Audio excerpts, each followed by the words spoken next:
আসসালামু আলাইকুম রহমতুল্লাহি ওয়া বারাকাতুহু।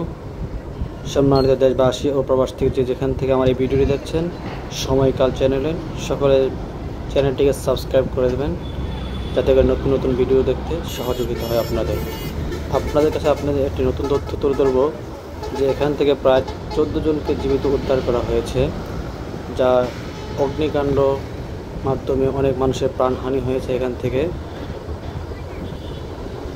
এই মুহূর্তে আমি আছি রূপসী স্টানে।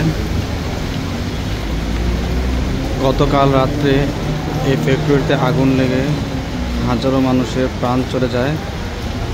এখনও ধোঁয়া পড়তেছে ফ্যাক্টরির ওপর দিক দিয়ে। অনেক মানুষের অস্তিত্ব খুঁজে পাওয়া যায়নি।